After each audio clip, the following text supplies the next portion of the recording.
All right, book brats, it's time for a spoiler-free review of the book Assistant to the Villain by Hannah Nicole Marr. I still don't know how to pronounce her last name, so I tried. I'm basically going to tell you what I think of this book and whether or not you should read it. Let's begin. Right off the bat, I will say that this book is like a mixture between Despicable Me, The Princess Bride, Enchanted, ACOTAR, and Shrek. In other words, it's a good time. Some people say that this book is in the romantasy category, but to me it feels more like a rom-com fantasy. So, rom-com-antasy. Yeah, and with it being a rom-com fantasy, the criteria I will be using to judge this book is as follows. Number 1, writing. Number 2, world building. Number 3, characters. Number 4, plot and romance. And number 5, comedy. Let's start with number 1, writing. Is this book a literary masterpiece? No. Is this book a jumble of letters that mimics a spilled bowl of alphabet soup? Also no. The writing style is third-person POV, which is probably my favorite style. I'm not a fan of first-person, so I like that aspect of it. And I think the book is written perfectly for what it is. Book Shrek. It really is like Shrek in many places. There's a frog in the story who doesn't talk, but he holds up little signs and it's adorable. And if they made it into a movie and he could talk, I just imagine Eddie Murphy's voice. But speaking of writing, it flowed well, it made sense, it was descriptive when it needed to be, and it was funny.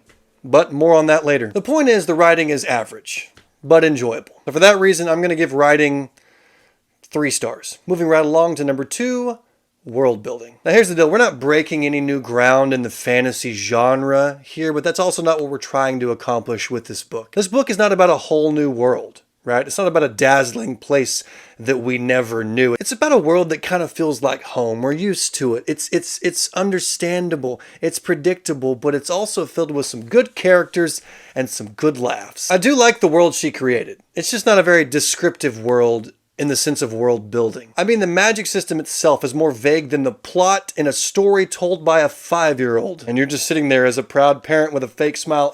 Okay, I don't even know what you're talking about. Can we please start over? And the area that the book covers is not a very vast area. It's basically a forest and a manor and a poor girl's house. But again, you don't read this book for something new. You read this book for something fun and exciting. And who needs some fun and excitement in their lives right now? I know I do. Maybe there's more world building in the second book, but I haven't read it. So for this book, I'm going to give world building a 2. Moving right along to number 3, characters. And here's where it gets really fun because I adore that's a strong word. I actually like these characters. First we have the villain, who's basically like this handsome, dark, mysterious, no-nonsense, angry, can't be tamed, can't be tied down, can't be won over type man. And then we have Evie, who's the assistant to the villain, who's basically like a fluddy-duddy hottie, right? Like a ditzy Mitzi, a real bubbly Barbara, if you will. Basically, she's every man's crush, right? Just this goofy, lovable,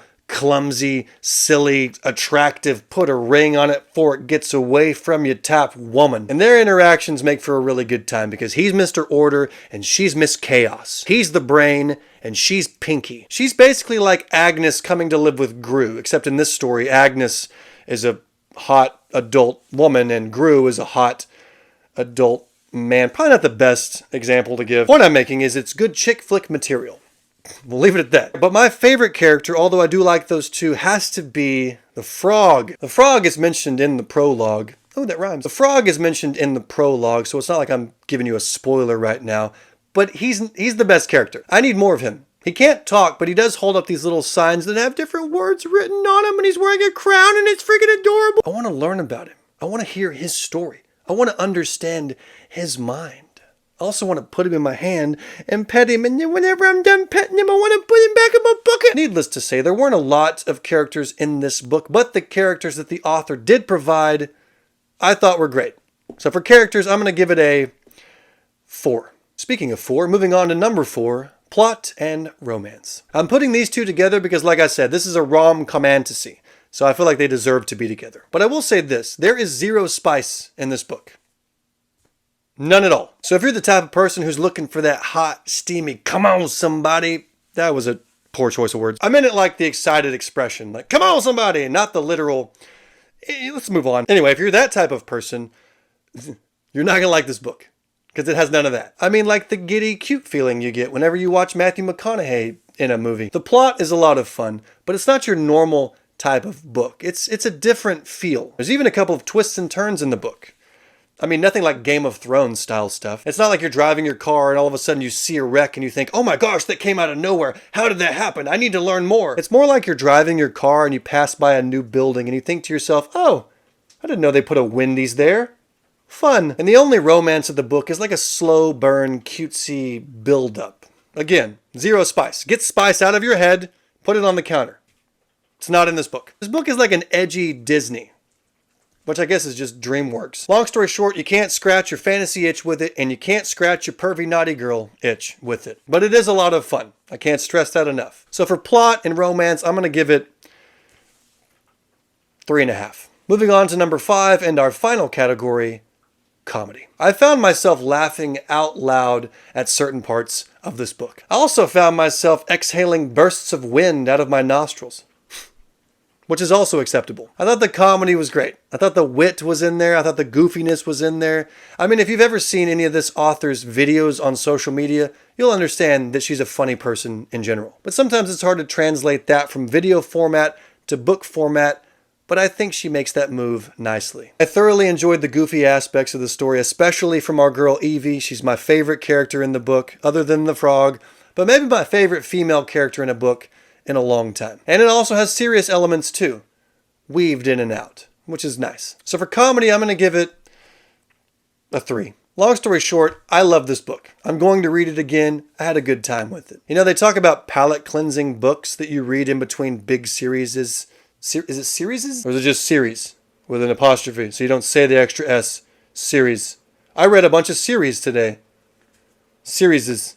I don't know. Let's just go with the word books. They talk about palate cleansers in between different styles of books. This is a great palate cleanser, but it's not like a cheap throwaway knockoff palate cleanser. It's substance. You know, you get some healthy calories from it, but it's also fun. So for the book as a whole, I'm going to give it 4 stars. And I know what you're thinking. Your rating system sucks because the numbers that you've given for each category don't have the average of 4. And to that I say, shh, just go with it. It's going to be okay. Let me live my life. Point is, you should read the book. I read it and I loved it. And I think you will too. Unless you don't. Unless you don't. Well, that about wraps up this video, but I want to know, what did you think of Assistant to the Villain? Did you like it? Did you love it? Did you find it bland? Did you find it nutritious? Did you find it very forgettable to the point where you don't even know what I'm talking about right now? Let me know in the chat. I guess it's a comment section rather than a chat. This isn't a live stream. Chat me down in the comments section. How about that? And I will see you in the next video.